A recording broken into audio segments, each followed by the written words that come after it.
कृष्ण कृष्ण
हरे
कृष्ण कृष्ण हरे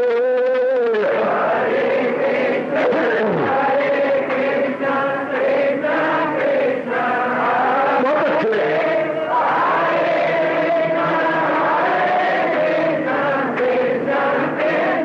जाओ जाओ हरे कृष्ण कृष्ण कृष्ण कृष्ण हरे हरे कृष्ण कृष्ण कृष्ण हरे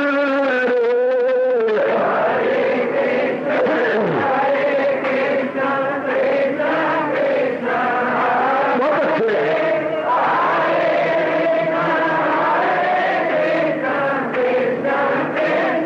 जाओ जाओ हरे कृष्ण कृष्ण कृष्ण कृष्ण हरे हरे कृष्ण कृष्ण कृष्ण हरे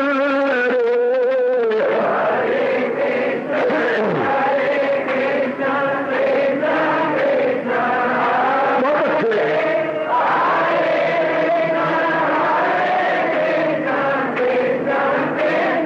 जाओ विष्णु हरे कृष्ण कृष्ण कृष्ण हरे हरे कृष्ण कृष्ण कृष्ण हरे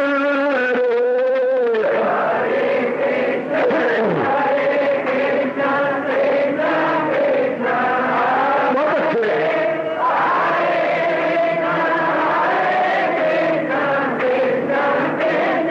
जाओ जाओ कृष्ण हरे कृष्ण कृष्ण कृष्ण हरे हरे कृष्ण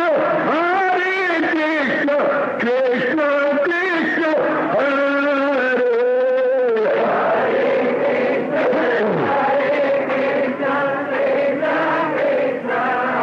बहुत अच्छे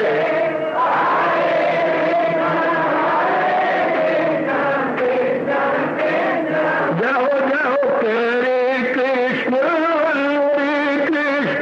कृष्ण कृष्ण हरे हरे कृष्ण कृष्ण हरे हरे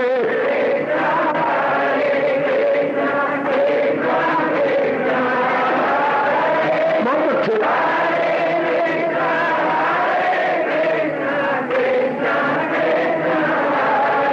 अब अपनी शहनशाह की आज आरती बड़े प्रेम और श्रद्धा से उतारे।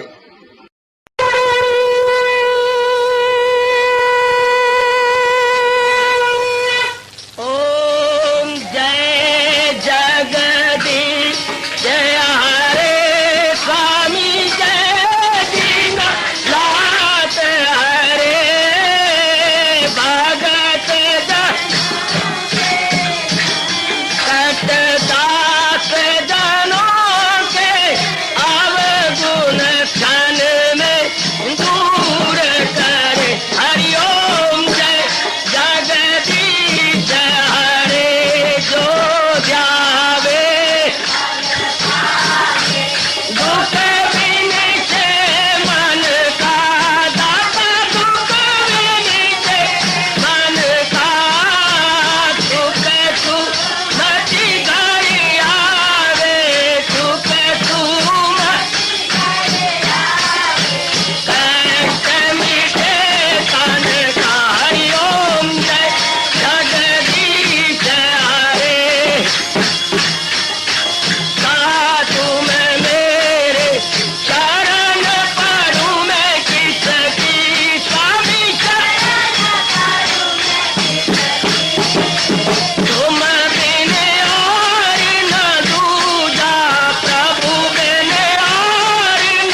भवन्तु सुखिनः सर्वे सन्तु निरामयाः सर्वे भद्राणि पश्यन्तु मा कश्चित् दुर्भाग्यं भवेत्। हरि ओम शांति शांति शांति। ओम प्रभु इसलिए भगवान कृष्ण की जगत गुरु भगवान कृष्ण महाराज की। हाँ जी, आओ मेरे साथ शामिल, दोनों हाथ जोड़ते हुए। देखो बच्चे, दोनों हाथ जोड़कर भगवान जी के श्री चरणों को जरा निहारिए। ओम नमो भगवते वासुदेव प्रभु। ओम नमो भगवते वासुदेव प्रभु। ओम नमो भगवते वासुदेवाय।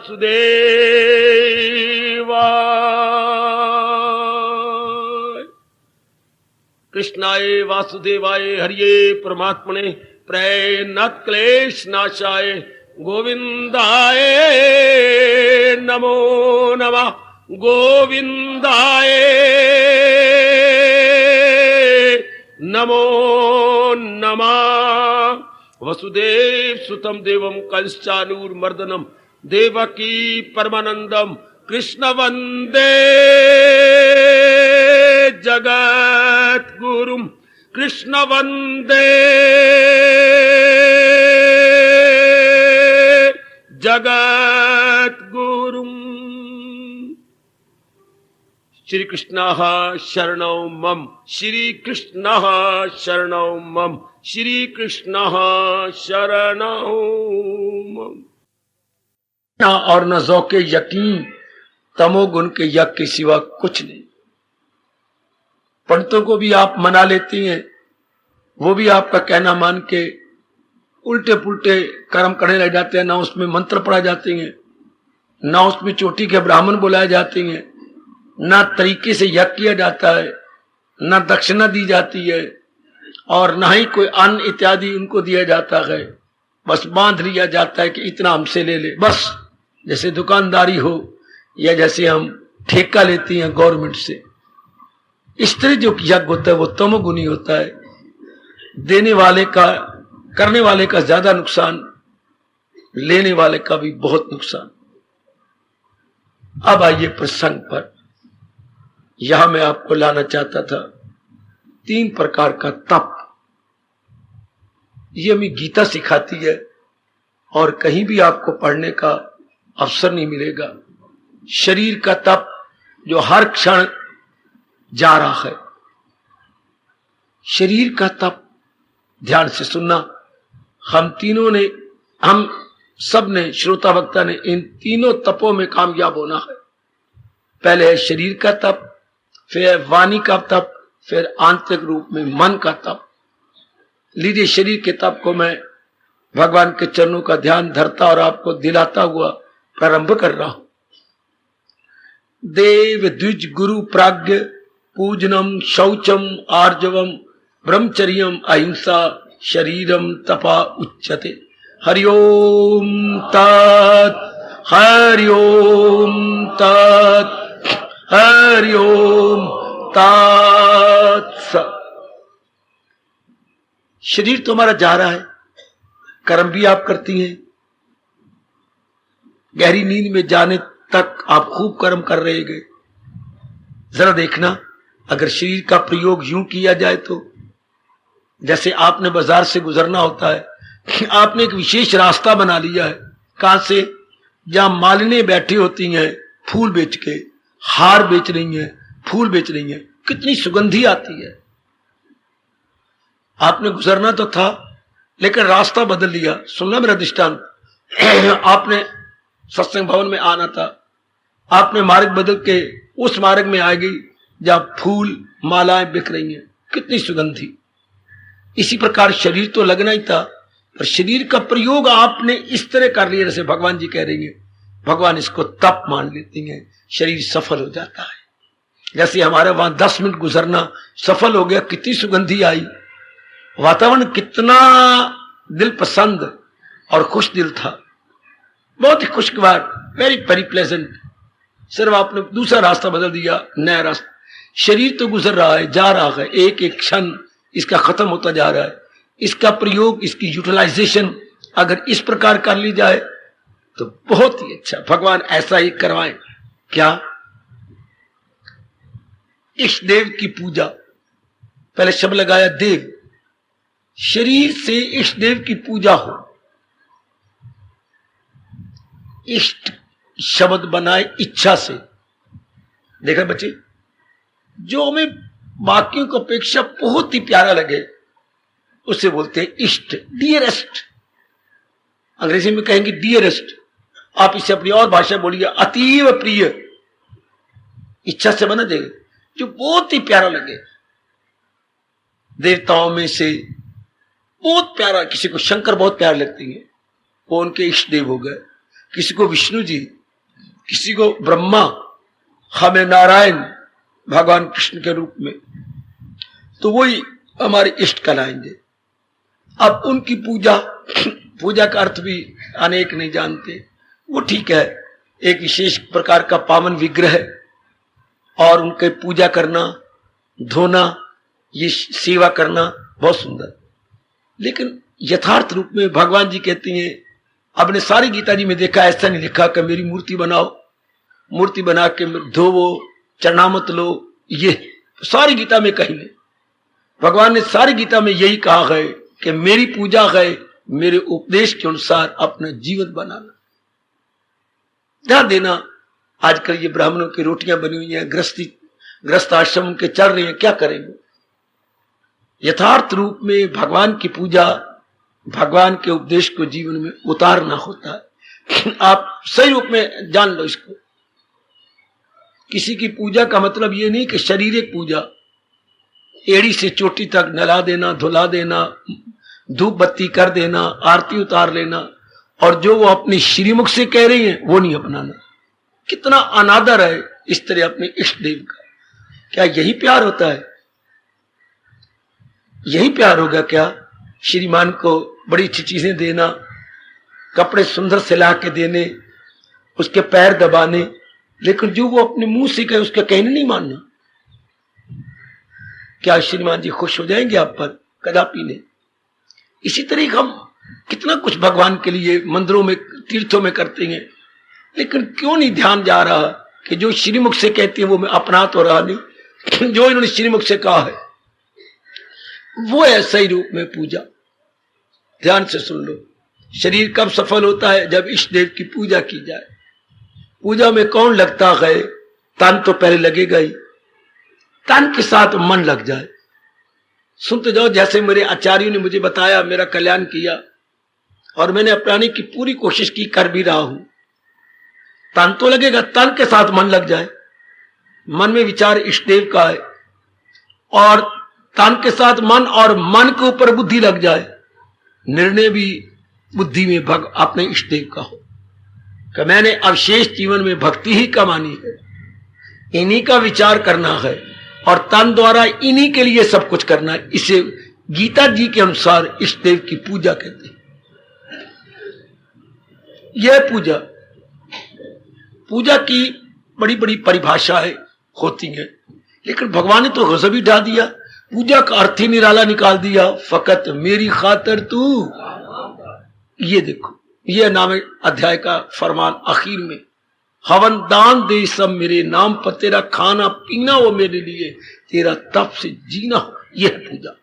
इष्ट देव की पूजा या इष्ट देव का यथार्थ क्या? यथार्थ उनकी रिस्पेक्ट, यथार्थ रूप में उनका आदर मान। आजकल कलयुग ने मत मार दी, व्रत भी रखती हैं हम उनके लिए, भूखे भी मरती हैं। अभी अगले महीने की 21 तारीख को भगवान जी का पावन अवतारी दिवस आ रहा है, अगस्त की 21 को। अब व्रत भी रखोगे और भी जो कुछ बनेगा आप करेंगे, लेकिन मैं आपको बार बार कहूंगा, मेरा एक भी श्वास बाकी होगा तो मैं यही कहूंगा, भगवान जी की कथन के अनुसार चलना ही अपनी बिगड़ी बना लेना। अभी मैं ठीक हूं शारीरिक रूप में और आपको कह रहा हूं, महाराज जी के अनुसार अपना जीवन बनाओ। बुद्धि में भक्ति का पक्का इरादा, मन में भगवान के विचार, जो भी कर्म हो भगवान को सामने रखकर केवल आपके लिए मेरे प्रभु। यह है गीता के उपदेश के अनुसार भगवान की पूजा, भगवान की उपासना, भगवान की भक्ति, भगवान की रियाजत, इसको वो शारीरिक तप कह रहे हैं। बड़ा अच्छा तप। पहले तप शरीर का लाभ क्या कहा? इष्ट देव के अनुसार अपने शरीर को कर्मों में लगाना। लेकिन कर्म तो तब होंगे जब विचार इष्ट देव के आए, क्योंकि विचारों के बाद कर्म होते हैं। जैसे विचार, ऐसा बोलिए, यथा विचार तथा कर्म। जैसे जिसके विचार होंगे वैसे कर्म होंगे। फिर आगे बढ़ो, विचार भी उसी प्रकार के आएंगे जैसे बुद्धि में आपने निर्णय किया। ये तीनों ही आपस में अन्योन्य आश्रित है। जैसे हम 3 धागे लिए, बेटे 3 धागे, 3 प्लाई अंग्रेजी बोलते हैं, 3 धागों को लेकर लपेटा दिया, ये अब एक बन जाएगा, एक मोटा धागा बन जाएगा। 3 प्लाई बेटे, आप कहते हैं 8 प्लाई ऊन है, कईयों को पता नहीं होता। अगर आप उसको चुटकी से यूं करें तो उसमें 8 धागे नजर आएंगे। ये 3 प्लाई है, तो अब खोलिए उसको, ये यूं करें 3 धागे, 3 धागों का एक धागा वट दिया हुआ है। तो अगर 8 प्लाई की होगी तो ऊन वो भारी होगी, ज्यादा सर्दी आप सहन कर सकेंगे। तो इस पहाड़ों वालों की 10-10 प्लाई, 12-12 प्लाई के बनती है स्वेटर, तो मोटा, ताकि सर्दी सह सके। इसी तरह मेरे सजनों, हमारे ये 3 प्लाई का तप है। बुद्धि में जैसा इरादा, लपेटा दो मन को, मन में वैसे विचार, लपेटा दो तन को, वैसी क्रम। ये 3 प्लाई पूजा हो गई। बुद्धि में इरादा भक्ति का, मन में विचार इष्ट देव के, कर्मों में उन्हीं की खुशी के लिए पकड़ लो। अगर पहले नहीं पकड़ा तो अभी पकड़ लो। इसको भगवान पूजा कह रहे हैं। इष्ट देव जी की पूजा अर्थात भले ही आप पावन मूर्ति घर में रखें या ना रखें, उसके एड़ी से चोटी तक नहलाएं या ना धुलाएं, पर सबसे पहले जरूरी है भगवान के उपदेश को मानना, भगवान के उपदेश को मेरे जैसों से समझना, शंकाओं का समाधान करना, अपनाना। मौज बहार बड़े मेरे प्रभु खुश होती है। इसके उलट कोई पुजारी है, देख लो पूजा कर रही, तीर्थों पे जाती हैं, लेकिन उनके अनुसार नहीं जुड़ते, तो भगवान कितने नाराज होते हैं। जो आमल नहीं मेरी, जो तकरार हुज्जत करे बेशतर, अलूम उनके हैं सब फरेबो फतूर, वो जाहिल तबाही में आए से। उनके अनुसार हम सारे सियाने बन जाएं।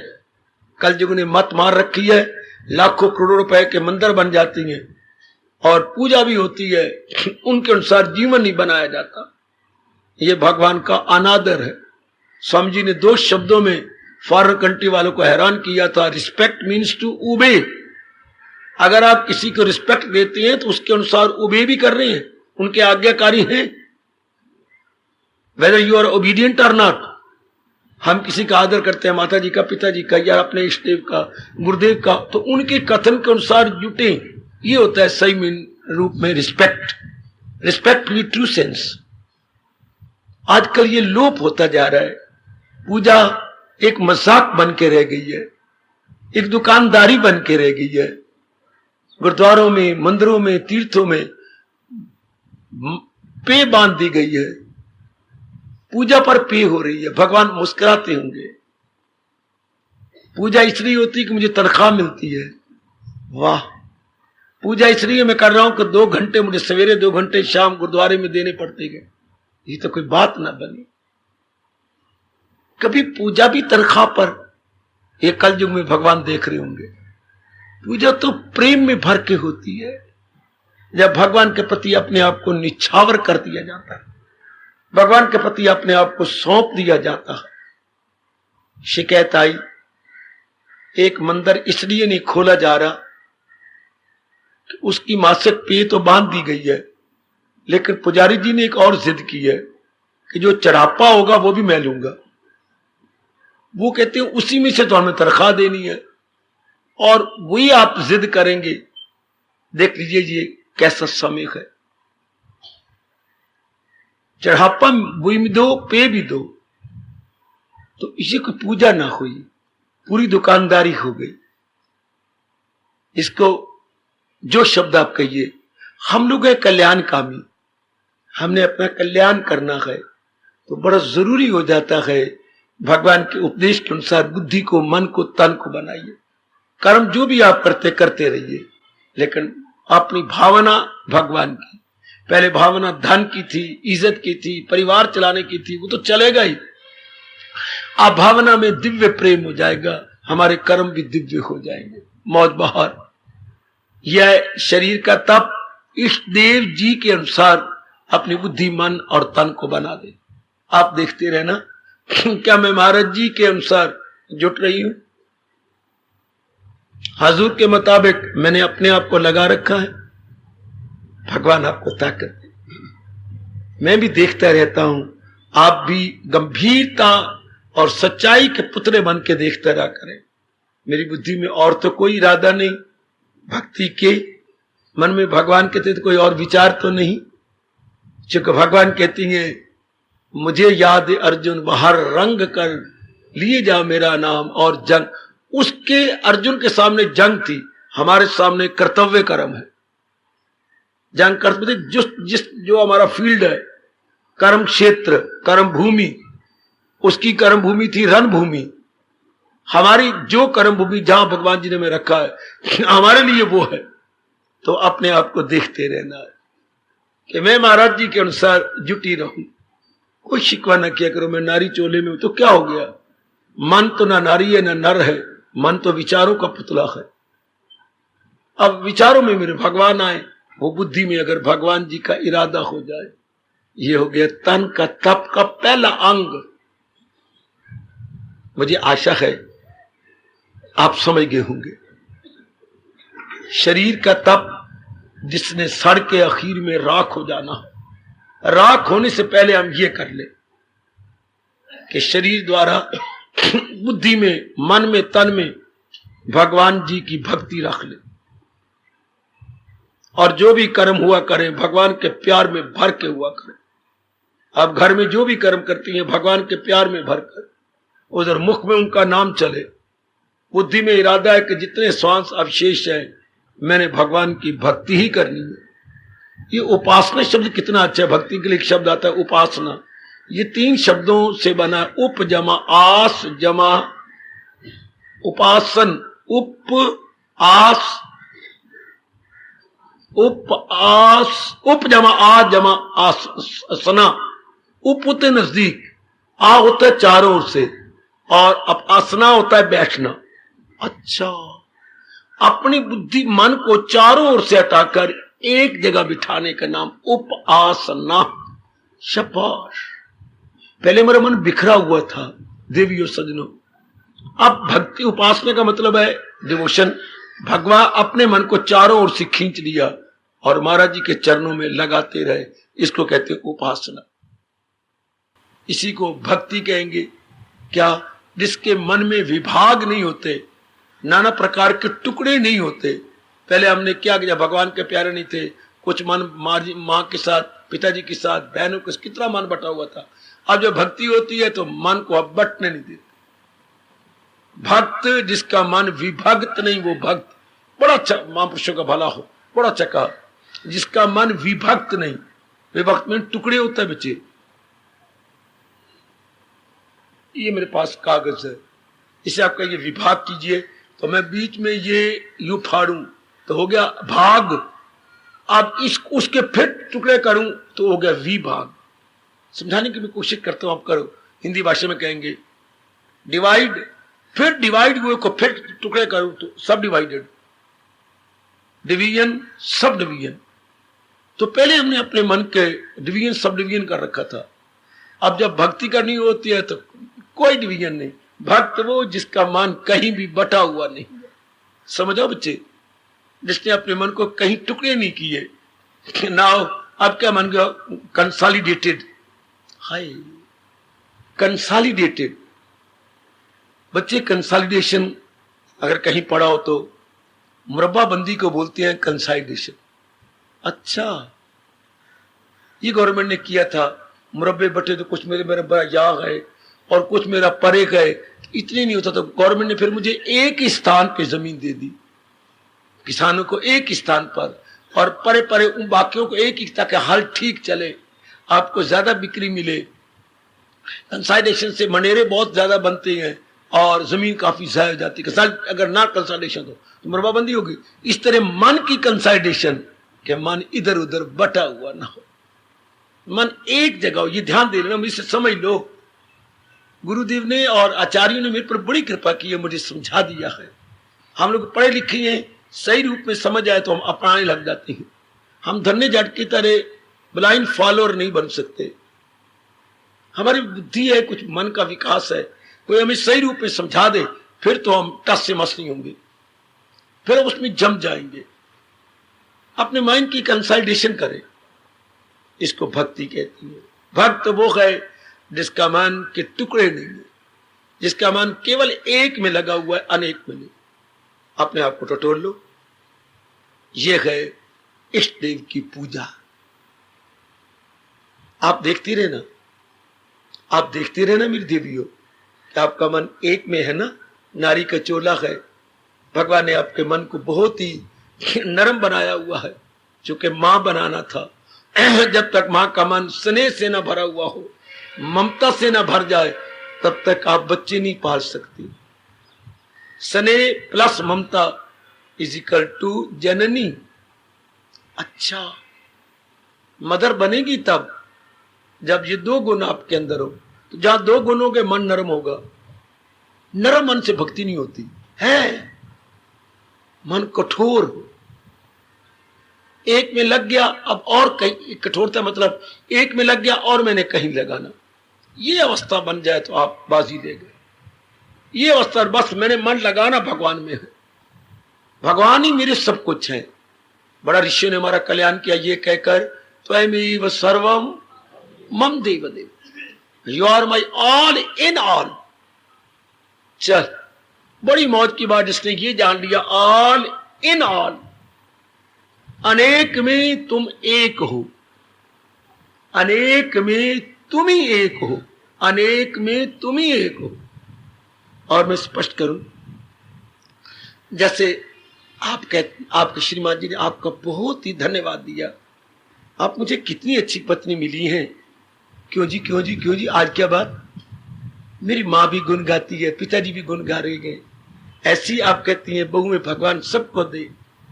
आपने इनको खुश कर लिया, मेरी दोनों बहनों को खुश कर लिया, मेरे छोटे भैया को खुश कर लिया।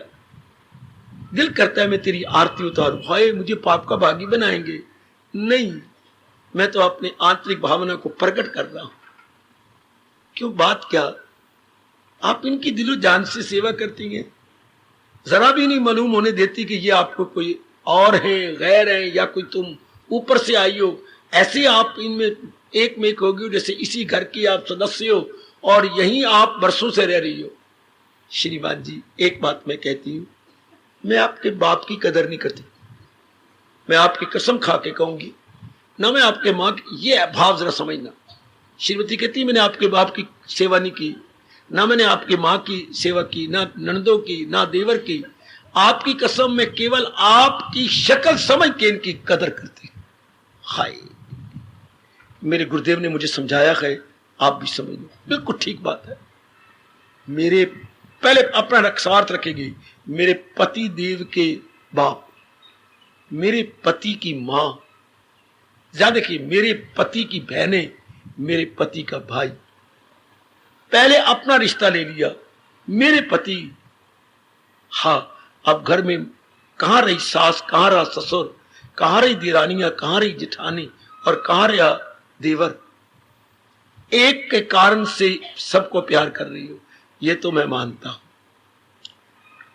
सिर्फ आपके कारण से, बिल्कुल ठीक है। इसी तरह हमारा धर्म है, केवल भगवान के नाते से हम इन अनेक में अपना जीवन काट, चूंकि वही इन सब की जान प्राण है। जरा सा वो जान प्राण निकली किसी में से, चाहे हमारा कितना नजदीकी रिश्ता है, खत्म। चाहे मैं हूं, चाहे आप है, हमारा रिश्ता उस आत्मा के कारण से है। और वो आत्मा क्या है? ज्योति स्वरूप है। भगवान करे एक बार आपकी समाधि लग जाए, तो जब बुद्धि उनमें तलीन होती है तो वो ज्योति स्वरूप है, जो तारीकियों से बहुत दूर है। वो नूर जो आला नूर है, उस जैसा और कोई नूर नहीं होता। वो चेतन है, जो इस सारे ब्रह्मांड को चला रहा है, उसकी शक्ति से सारा ब्रह्मांड अपना अपना काम सुचारू रूप से संपन्न कर रहा है, वो मेरे और आप में है। अब जब उसको हम महत्ता देती है, शरीर की महत्ता यानी इंपॉर्टेंस खत्म, हमारा मन चारों ओर से बट जाता है और उसी में लग जाता है। ये है भगवान की भक्ति। जब आपने बटे हुए मन को एक जगह लगा लिया, अगर ये नहीं किया तो आप भक्त नहीं है, भगवान आपको भक्त नहीं कहेगा। भगवान तो भगत, सारी गीता में ये श्लोक सामने रखो, जो करते गए खालिस। खालिस भक्ति क्या होती है? यक दे लो जी में न रखे जो। जिनका मन अनेक में बटा हुआ था, उनका मन एक में लग गया, चूंकि वो एक ही अनेक के अंदर है। मैं और स्पष्ट करूं, आप बोलते 2 3 4 5 6 7 8 9 नहीं बच्चे, इतने अंक नहीं होते, इतने फिगर नहीं होती। तो ये क्या है? सिर्फ एक ही एक है। एक में एक मिला दो, 2 हो गए। एक में फिर 2 बार एक मिला दो, 3 हो गए। एक ही मल्टीप्लाई कर रहा है, एक ही बढ़ता जा। मान लो बिल्कुल एक के में 3 बार हमने एक डाला, 4 बन गया। एक में 4 बार हमने एक डाला, 5 बन गया। एक को आगे बढ़ाई आ रही है, तो अंक फिर 9 10 कैसे हो गए? अंक तो एक ही रहा, देयर इज फिगर 1 ओनली। हाँ बेटी, एक ही फिगर है, वो ही बढ़ती जा रही है। संसार यही है। संसार में तो यूनिटी, इकाई ही इकाई है। अगर दहाई सैकड़ा बनती हो तो एक ही क्या बढ़ता जा रहा है, एक को जरब लगती जा, उर्दू में बोलते हैं जरब, एक एक गुना होता जा रहा है। अपनी भाषा में क्या गुना, एक अपने आप बढ़ता जा रहा है। दूर न जाओ, घर में आ जाओ। हम घर में बोलते हैं ये मेरी माता जी, ये मेरी 4 बहनें, ये मेरे 5 भाई। गलत। अगर हम भारतीय मनोविज्ञान और दर्शन शास्त्र यानी फिलॉसफी के अनुसार लें, तो ना कोई मां है, ना बहनें, ना भाई है। पिताजी का विचार ही मल्टीप्लाई कर गया, ये अपने विचार को बढ़ाई गए। मेरी शादी हो, किसी की पली पलाई औरत ले आए, अब मैं बाप का लाऊं, उससे बच्चे बनाने शुरू कर दिए। 2-2 साल के बाद एक एक बच्चा बनने लग गया। तो पिताजी अगर शुरू में स्टॉप कर देते कि बस 1-2 बच्चे हो गए, स्टॉप, नहीं स्टॉप किया, बड़ी देर के बाद 9 बच्चे घर में हो गए। और अगर पिताजी शुरू में ही पूर्व के संस्कार योग भ्रष्ट होते और भक्ति में लग जाते, शादी होती ना, औरत आती कहां से? अगर आप में विचार ना उठे, हाँ, विचारों के आपके अपने विचार ही बढ़ते जा रहे हैं और आगे आगे आगे आपका शरीर, आपके धंधे बढ़ रहे हैं। अगर विचारों को आप कंट्रोल करके वो उस अवस्था में ले चलो, ख्याल उसके, मैं आपको बड़ा ऊंचा ले जा रहा हूं, मन मैं वैसा, सारी बात ख्यालों को आपने फैलने दिया।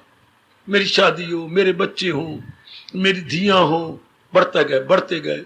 अब मेरे घर में बच्चे बढ़ गए हैं, मैंने 2 मकान बनाने गए, आए नहीं, कमरे 2 बनाने हैं, फिर ऊपर बनाने हैं, बढ़ते जा रहे हो। अगर पूर्व के संस्कार तेज हो तो आप बढ़ने नहीं देते। बस ये जो गवर्नमेंट जगह जगह लिख रही है, सिर्फ रियलाइज कराने के लिए, हम 2 हमारे 2, हम 2 हैं श्रीमान श्रीमती, हमारे 2 मेरी बेटी और बेटा, ये सिर्फ रियलाइज करवा जा रहे, ज्यादा ना हो तो ज्यादा आप अपने ख्यालों को कंट्रोल कर रहे हैं, विचारों पर हावी आते जाने के। बस आजकल महंगाई के जमाने में 2 ही काफी है, तो विचारों कंट्रोल किया, तो जो भक्ति द्वारा विचारों कंट्रोल कर रहा है उसका तो कहना है, उसका परलोक बन जाएगा। ये जो आप कर रहे हो ये सिर्फ लोक को सुखल्ला बना रहे हो। तो जिसने विचारों से भगवान की भक्ति से परलोक भी बनता गया। इस भाव को पकड़ लेना कि जहान में एक ही अनेक हुआ है, उस एक में दिल लगाना है अनेक से हटकर। ये भगवान की भक्ति है और ये शरीर का तप है।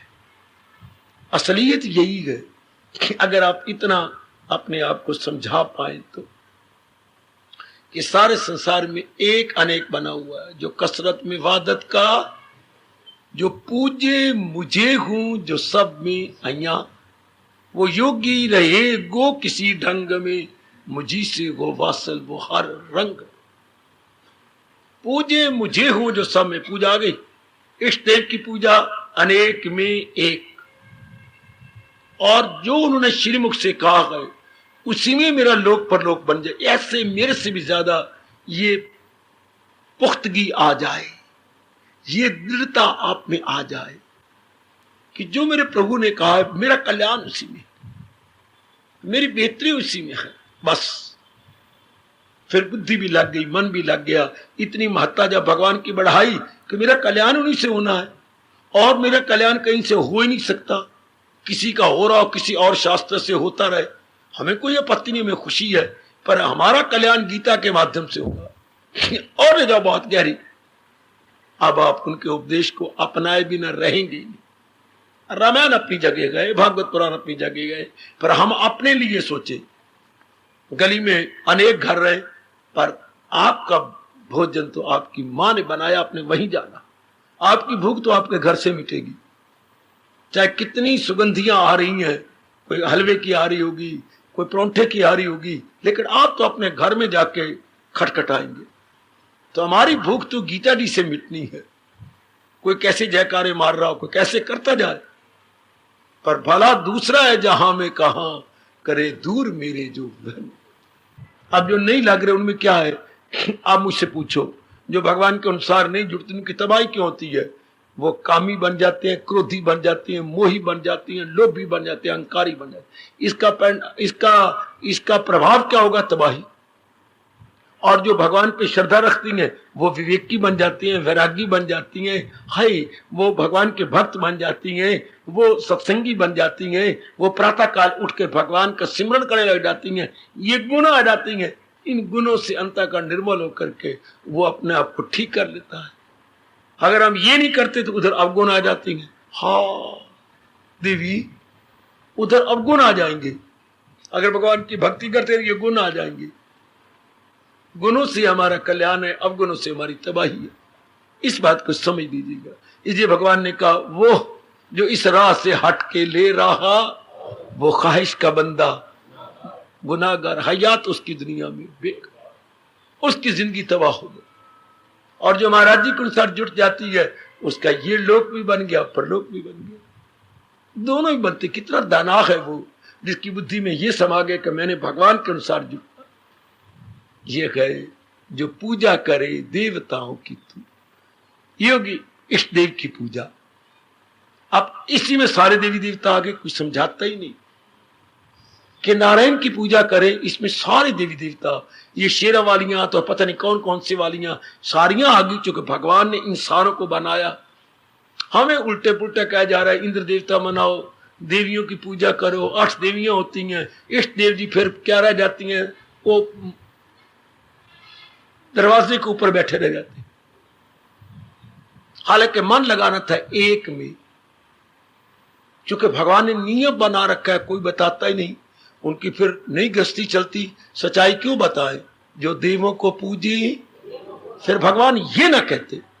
कई ब्राह्मणों को मैंने समझाने की कोशिश की, अगर उन्हें हाँ दिल से की हो तो जो देवों को पूजे वो देवों को पाए, परस्तार मेरे मेरे।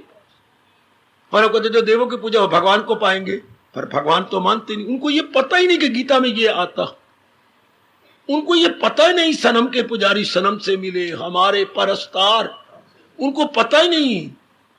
जो भूतों को पूजे वो भूतों को पाए, मेरे परस्तार मेरे पास, उनको समझ ही नहीं। इसलिए मैं देवी देवता के जगराती, कामना रख के जगराती, इच्छाएं रख के जगराती, ऐसे जीव कहती है करे गो ना वो हंस पे दस्तूर का।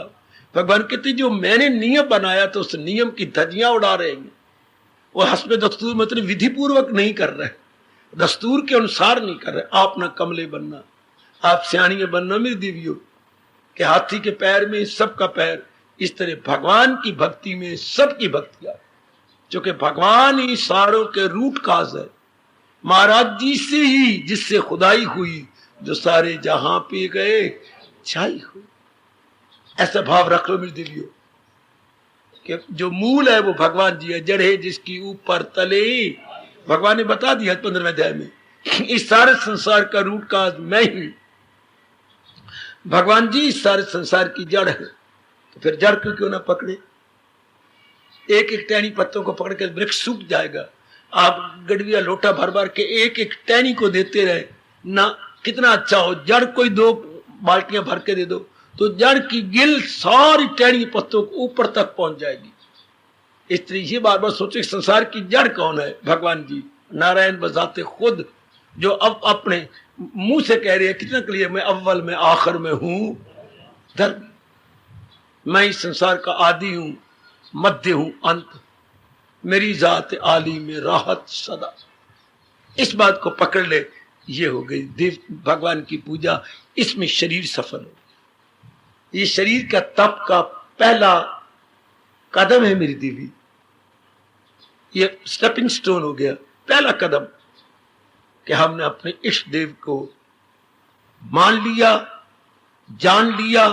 अब जो जो श्रद्धा बढ़ेगी फिर आगे भगवान मुस्कुरा देंगे, भक्ति से मेरी मुझे, मैं क्या कौन हूं, क्या हूं, इससे पहचान जाएगी, जीव का कल्याण हो जाएगा।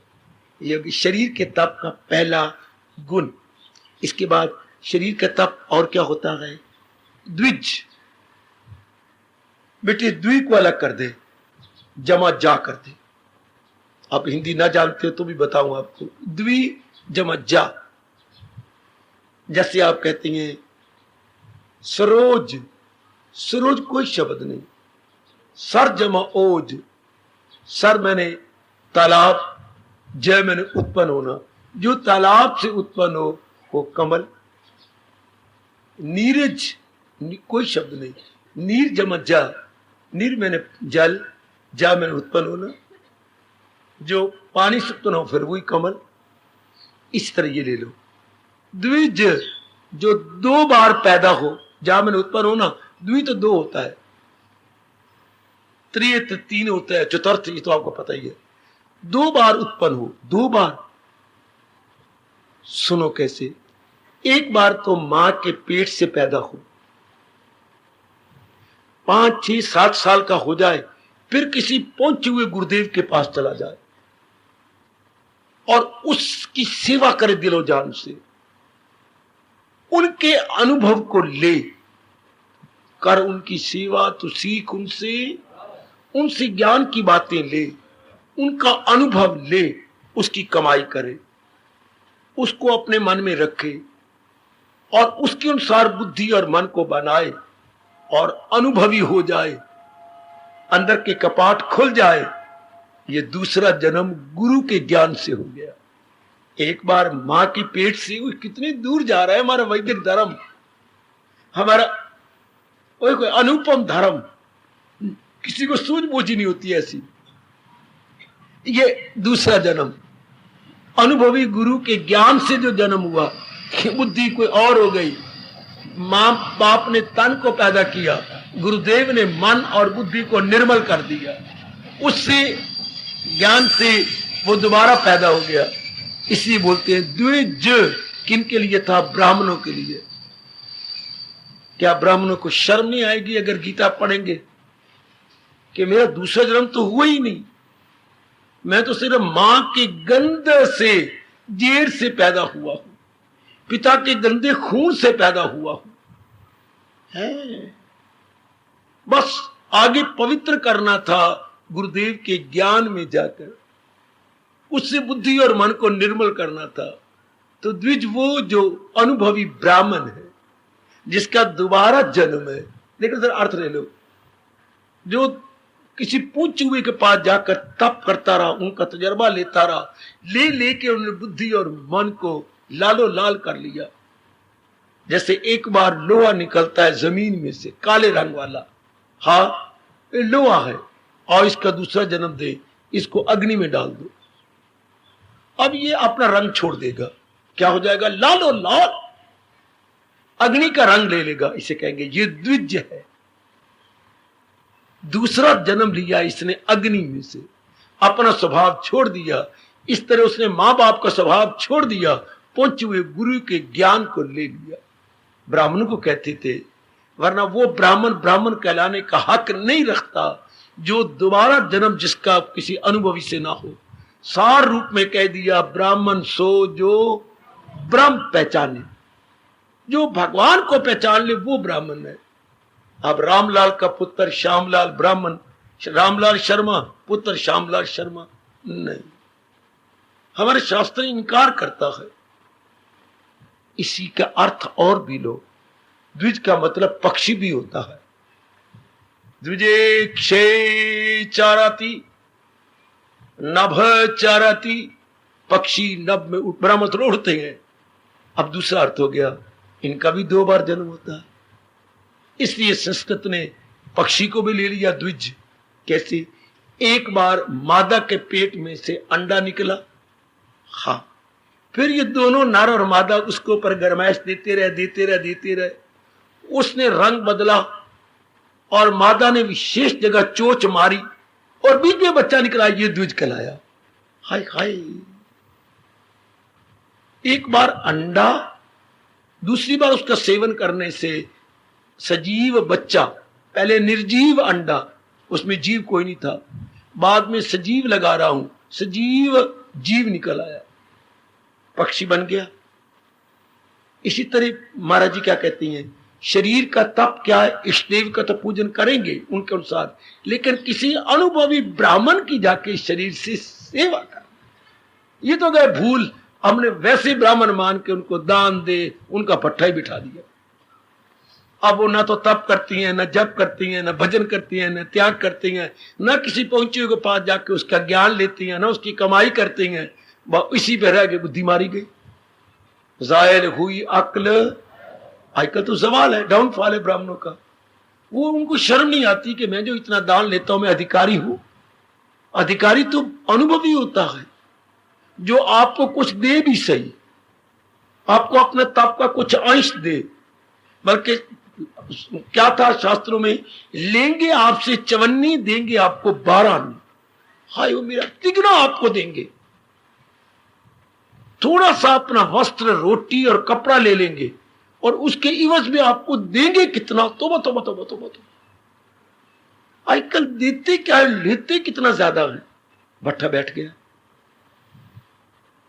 भारी उल्टा, कोई मर जाता है उसके कफन भी उतार लेते गए। उनको महाब्राह्मण बोलते हैं, उनका शब्द बना हुआ बेटे महाब्राह्मण, अर्थात बहुत ज्यादा बोझ उठाने वाले गधे।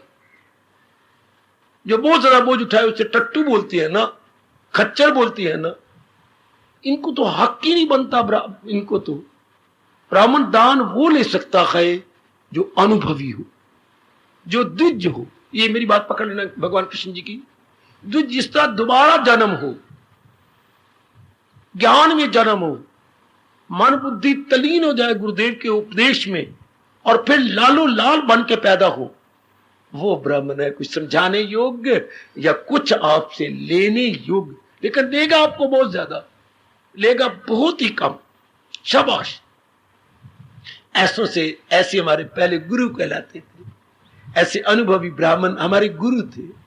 और आज आपकी आंखों के सामने है। या मेरे स्वामी जी कहा करते थे, जिस किताब के ऊपर 2 रुपए लिखे हुए हैं, 10 रुपए कौन देगा आपको?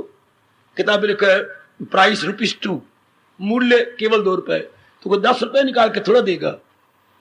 हाँ बाबा ठीक, आजकल ब्राह्मणों ने अपना मूल जितना रखा है उतनी उनकी कदर हो रही है। दृष्टांत देखो कहां ले गए। जितना ब्राह्मणों ने अपनी कीमत रखी है, कदर भी उतनी हो रही है। आओ ब्राह्मण जी मेरा ये कर दो, मेरा ये कर्म कांड, ये ब्राह्मणों का धर्म था।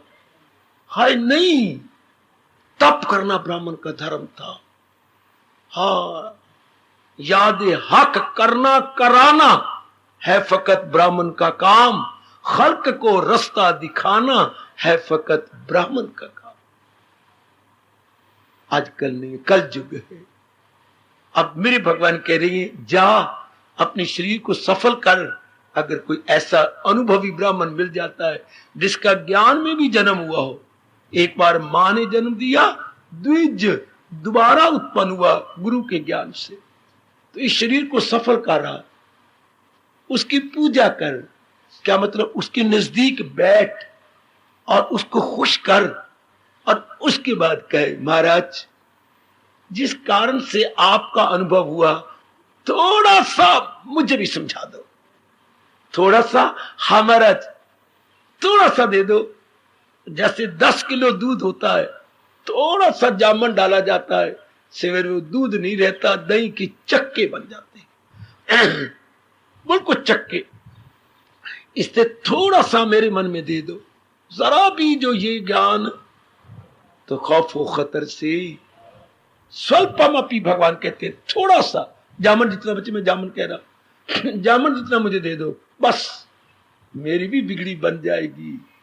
ऐ ब्राह्मण देवता, ऐसों के पास भगवान रहा करते थे।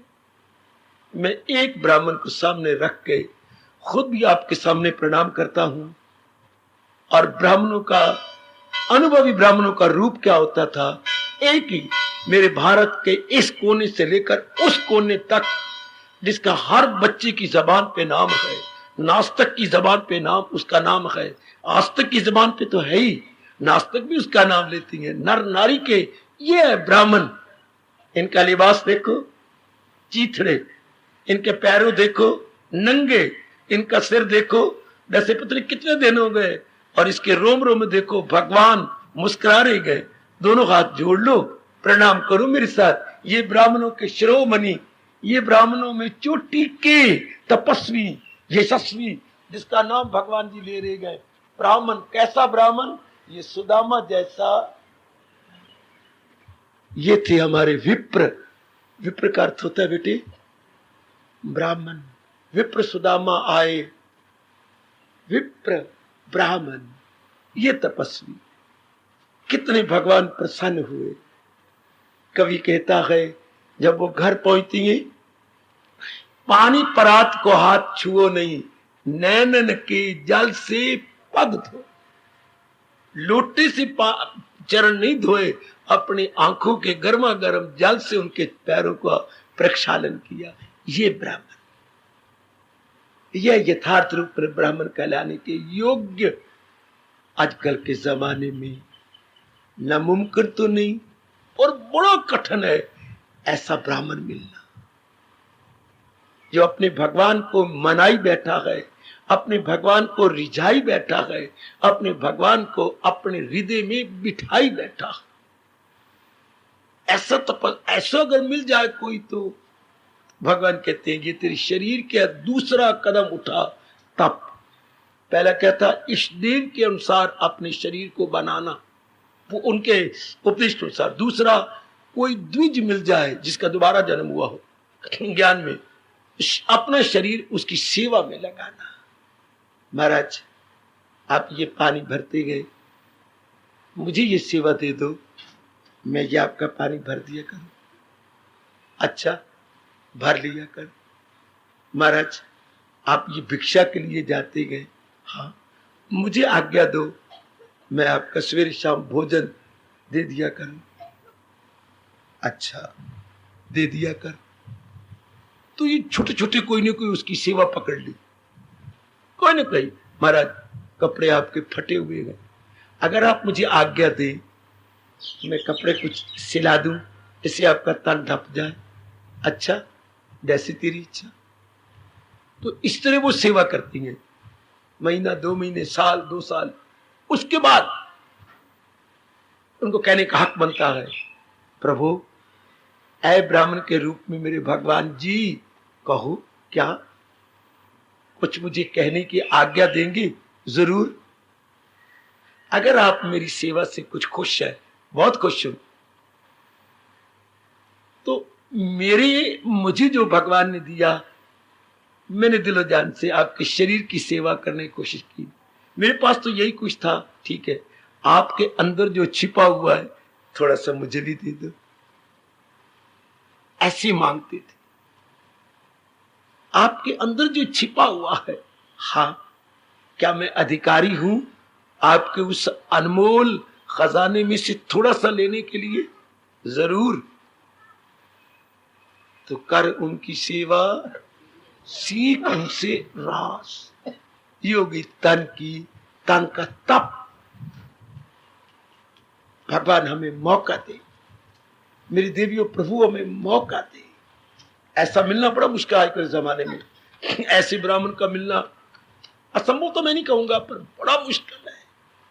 इसलिए मैं फिर आ जाता हूं पहले पर, जो महाराज जी ने अपनी श्रीमुख से कहा है उसको अपनाने की कोशिश करो, हमारा तन सफल हो जाएगा। इष्ट देव की पूजा अर्थात पूजा का अर्थ जो उन्होंने उपदेश दिया है उसको बुद्धि में, मन में, तन में उतारे।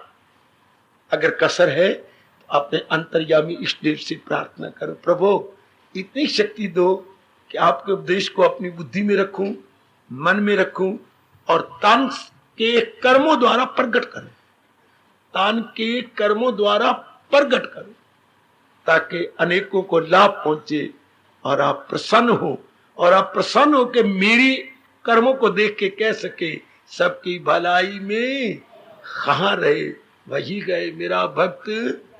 तो ये है तन की पूजा, तन का तप भगवान विस्तार करेंगे। मैंने अभी पहले 2 गुणों पर कुछ प्रकाश डाला है। क्या? इष्ट देव की पूजा अर्थात उनके उपदेश को अपनाना, पंच द्विज जिसका दोबारा जन्म ज्ञान से हो गया उसकी टहल सेवा, सेवा शुश्रूषा जो उसमें कमी देखे उसको पूरा करे और लग जाए उसके अंदर, फिर खुश जब हो, फिर खुशी के बाद कर उनकी सेवा, पहले लगातार इससे वो खुश हो जाए और उसके बाद कहे प्रभु जो कुछ आपके अंतःकरण में है थोड़ा सा मुझे भी दे दो, इतने थोड़ा सा। उस वक्त हम रो के कह सकती हैं आपके एक नजर की बात है और मेरी जिंदगी का हार्दिक धन्यवाद, हार्दिक आशीर्वाद। फिर वाणी का तप, फिर भगवान अंदर प्रवेश करती हैं मन का तप। प्रभु देंगी शक्ति, जिन्होंने ये सारा वातावरण तैयार किया है वो मैं अवश्य में शक्ति प्रदान करेंगे मेरी कल्याणकामी देवियों और मेरे सज्जनों, कि हम भगवान जी के अनमोल कथन के अनुसार अपने आप को बना सके, अपने आप का संवार सके। आते हैं इसलिए अपना जीवन सफल करे। तो ये है शरीर का तप, मतलब शरीर तो जा रहा है, इसका उत्तम प्रयोग कैसे किया जाए, एकाग्र रहना सबके सब, उत्तम प्रयोग, द बेस्ट यूटिलाइजेशन हाउ, बहुत कमाल का प्रश्न है। जा तो रही है, प्रयोग तो हम कर रहे हैं, उत्तम नहीं कर रहे। जैसे सब्ज मंडी के अंदर फल की टोकरियां होती हैं, 30 टोकरियां आम की पड़ी है, बड़ा कमाल का आम है। अब यहां पर देखा कि एक टोकरी के ये 50 रुपए दे रही है। टेलीफोन किया, ओह बराड़े में वही तो पेटी 70 की बिक रही है, और उन्हें फोन किया करनाल में वही पेटी 80 की बिक रही है। फटाफट ट्रक मंगवाया, आरती ने भरे और ले गया कि मेरे ट्रक पर लगना ही क्या है, थोड़ा सा तो बड़ी बचत है, 50 का 80 का। तो उस टोकरी के ज्यादा से ज्यादा उसने प्राप्त कर लिए वहां जाकर।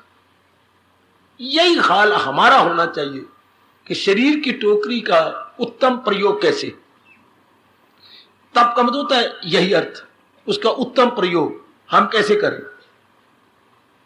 तो भगवान जी से बढ़कर बताएगा भी कौन, बड़े अच्छे ढंग से मेरे प्रभु समझा और बता रहे। प्रभु आपको शक्ति दिया, गृहस्थ आश्रम में है, भगवान ने आपको प्रेरणा दे के बुला लिया है। अब ये भी शौक पैदा कर लो कि जो मेरी भगवान कह रही है शरीर छोड़ने से पहले मैं कर लूं। ये ना कहा कर लूंगी जो आप सारे कह रही हैं, मैं सुन भी रहा हूं, लेकिन मैं एक इसमें और भी संशोधन करना चाहता हूं, शरीर छोड़ने से पहले मैंने करना है, शरीर छूटने से पहले मैंने करना है। ये भाव अपना बना लीजिएगा, क्योंकि महाराज जी ने कहा है ये न छोड़ा अभी जिसने मगर कर लिए जेर, अपने अधीन कर ली सब कमजोरियों को, और वो भी शरीर छोड़ने से पहले। ये एक शौक पैदा कर लो, चाहे आप वृद्ध अवस्था में हैं, चाहे आप प्रौढ़ अवस्था में हैं, युवा अवस्था में हैं, किसी भी अवस्था में आप बैठे हुए हैं। ये भी एक बड़ी अच्छी क्लास या श्रेणी है जिसमें हर उम्र वाले आए बैठे हुए, हर उम्र वाले। यहां तक भी अगर जरूरत कहूं तो अभी जो पैदा नहीं हुए वो भी पेट में बैठे सुन रहे हैं। भगवान की बड़ी कृपा है बड़ी दया कि आप को मेरे भगवान जी अपनी वाणी सुना रही हैं।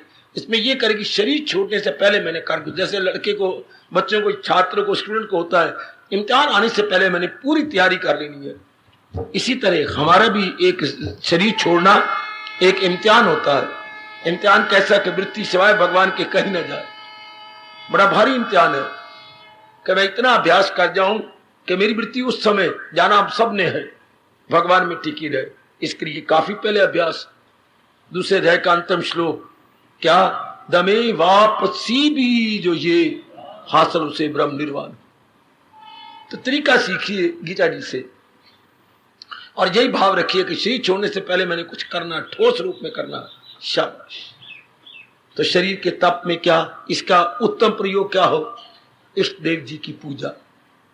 पहला शब्द लगाया देव, अपने इष्ट देव जी की पूजा, अर्थात जो मेरे इष्ट देव भगवान कृष्ण अपने श्रीमुख से बता और समझा रहे हैं, इसके अनुरूप मैंने जीवन बनाना, इसके अनुसार मैंने अपने आप को ढाल लेना। करो मुकाबला जितना भी हो सके। यहां आने का ठोस लाभ भी यही है, हमारा जीवन कृष्णमयी बन जाए, गीतामयी बन जाए, गीतामयी जीवन। जैसे महाराज जी कह रही गए उसके अनुसार हमारी बुद्धि, हमारे मन के विचार और हमारी दैनिक क्रियाएं ढल जानी चाहिए।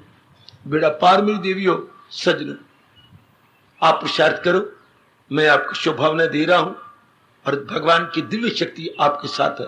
जिस प्रभु ने सारा दिव्य वातावरण बनाया है वो आपको शक्ति जरूर दे रहे हैं, देंगे।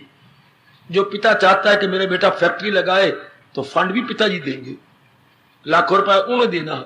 जो भगवान चाहती है कि ये अपना जीवन उपदेश के अनुसार बनाए, वो शक्ति भी वही देंगे कि उसके अनुसार हम अपना जीवन ढालें और बनाएं। सब प्रबंध वो कर रहे हैं। तो आइएगा, यही अर्थ लगाइए पूजा का मतलब भगवान जी के अनुसार अपने जीवन को बनाना, उनके उपदेश के अनुसार। यह आजकल कोई ध्यान नहीं देता, उपदेश के अनुसार अपने जीवन को ढाल लेना। उसके बाद द्विज, शरीर का उत्तम प्रयोग क्या है, अब आपको ये पता ही नहीं लगेगा। आजकल जमाने में बहुत कम द्विज होते हैं जिसका दोबारा ज्ञान में जन्म हुआ। ऐसे ब्राह्मण, ऐसे तपस्वी ब्राह्मण कहूं, एक बार उन्हें मां के पेट से लिया, फिर द्वि में दोबारा जय में उत्पन्न हुए, दोबारा गुरु के ज्ञान से उत्पन्न हुए। द्विज का मतलब मैंने पक्षी बताया था, पहले अंडा, अंडे में से पक्षी, उनका भी 2 बार जन्म होता है। इस तरह ब्राह्मण पहले मां के पेट से और फिर गुरुदेव जी के ज्ञान से। अब ऐसों की सेवा, तो मैं संकोच में कहूंगा, क्या कहूं, ऐसे मिलने आजकल अति कठिन है। जो जाति के ब्राह्मण हो और रब तक जिनकी रसाई हो गई हो, ब्राह्मण सो जो ब्रह्म पहचाने, इसमें आप कुछ समझ नहीं पाएंगे। मैं कोई विस्तार भी करूं तो क्या करूं, मेरे प्रभु मुझे क्षमा करें। दूसरा इसका है गुरु, और जरा इस पर विचार करें। गुरु की सेवा, हमारे यहां ये बचपन से ही शब्द प्रचलित है। गुरु 2 शब्दों से बना था, ध्यान लेना, बड़ी गलतफहमी समाज में इस कलयुग ने फैला दी है। गु होता है अंधेरा, रू होती है रोशनी। जो हमें अज्ञानता रूपी अंधकार से निकाल ले और ज्ञान रूपी रोशनी में ले चले, उनको हम गुरु कहते हैं। हमारे महापुरुषों को गुरु कहते थे। From darkness lead me to light. Darkness का अर्थ है अज्ञानता, गु अज्ञानता रूपी अंधकार, रू ज्ञान रूपी रोशनी। जो अज्ञानता रूपी अंधकार से निकालकर हमें ज्ञान रूपी रोशनी में ले जाने में समर्थ हो, उनको हमारा देश अनादिकाल से गुरुदेव के नाम से पुकारता चला आ रहा है, पुकारता चला जाएगा। क्योंकि ये धर्मभूमि है। धर्मभूमि में किसी का मार्गदर्शन हमारे लिए अनिवार्य होता है। अब फिर मैं कहूंगा, क्या पता लगे, गुरु के लिए भगवान ने कहा तत्ववेता हो। तत्ववेता, तत्व मैंने परमात्मा, वेता मैंने अनुभवी, परमात्मा का अनुभवी हो। लेकिन आजकल तो आप देख ही रही है, हर गली का गुरु, हर घर का गुरु। इतने अगर गुरु समाज में होते तो मेरा देश तरक्की ना कर जाता। इतने नहीं है, ये बहुत थोड़े। कपड़े पहन लेना बड़ा आसान, घर बार छोड़ देना आसान, बारी वेशभूषा बना, लेकिन अंदर को तपा देना, वृत्तियों को निकाल देना और बिल्कुल खड़े हो जाना, साबित कदम रहना, आजकल बड़ा असंभव सा होता जा रहा है, बड़ा कठिन होता जा रहा है, क्योंकि इसमें आप इज्जत देते हैं, बड़ी ज्यादा मान देती हैं, उनकी कामना पूरी करती हैं, फटाफट वो गुरु बन जाते हैं, फटाफट कच्ची अवस्था में, और आपको पता ही कोई नहीं। हमारे जैसा कुछ पुरुषार्थ करे तो पता लग जाता है क्या आंतरिक अवस्था है, लेकिन कैसे पता लगे? इसलिए मैं कहूंगा फकत शास्त्र को पनाह रह। जहां तक गुरु का सवाल है, जो भगवान जी बता रहे, ये जगत गुरु है, जो इन्होंने कहा है इसके अनुसार जीवन बनाई जाए। गीता गुरुओं को भी महागुरु है, गुरुओं की भी महागुरु, इससे हमें मार्गदर्शन मिलता है। ये हमारी यथार्थ रूप में गाइड है, फ्रेंड है, फिलॉसफर। और टंटे में ना पड़ना मेरी देवियों, कोई ऐसी बात नहीं जो भगवान ने आपको बताई ना हो, बौद्धिक रूप में, मानसिक रूप में, सामाजिक रूप में, पारिवारिक रूप में और पारलौकिक रूप में, आपके व्यक्तिगत रूप में, सब क्षेत्र की का घर पूरा किया हमारे प्रभु ने। इसलिए बड़े ध्यान के साथ, बड़ी होशियारी के साथ गुरु बनाने में छलांगे मत मारो, पश्चाताप करना पड़ता है। अंबी अंबी ही गए और पका हुआ आम आम भी होता है। अंबी से अचार पड़ता है, आम का रस मुंह में जाता है। क्या पता लगे कोई कच्ची अवस्था में है कि पक्की अवस्था में। इसलिए भगवान ने ये टंटा खत्म कर दिया, फकत शास्त्र को बना रहे नुमा। शास्त्र क्या करेगा? करना है क्या, और ये आपको गाइड कर देंगे। हमारे प्रभु आपको बता रहे हैं, समझा रहे हैं, बुद्धि उन्होंने आपको दे रखी है। गीता को समझने के लिए भी तो विवेकी बुद्धि चाहिए। जैसे 10वें अध्याय में भगवान ने कहा कि जिस पर मेरी कृपा होती है देता हूं उनको वो दानिश का ये हो जाती है मुझसे वासल बोलो। ऐसी विशेष कृपा भगवान दे देती हैं जिससे हम भगवान के दिव्य दर्शन को योग्य। किसी ने विदेश में जाना हो तो उस देश का वीजा मिलेगा तब आप जाएंगे। केवल अपने देश का पासपोर्ट बना लेना मुश्किल नहीं है, लेकिन वो उस देश वाला भी तो आपको, उसे बोलते हैं वीजा, उस देश वाले भी तो आपको आने का परमिट दे, आने की आज्ञा दे, देन एंड देन आप उस देश में प्रवेश कर पाएंगे। इसी तरह क्या अब हम लोग भगवान जी की गीता पढ़ते हैं, पर भगवान भी तो अपने अंदर प्रवेश करने का वीजा दे, अर्थात विशेष बुद्धि दे, अक्ल सलीम या विवेक की बुद्धि, वो भगवान आपको दे रहे हैं। इसलिए गुरु के झगड़े में ना पड़ना, वरना बड़ा वक्त ज़ाया करोगे, आपको कोई समझ नहीं है।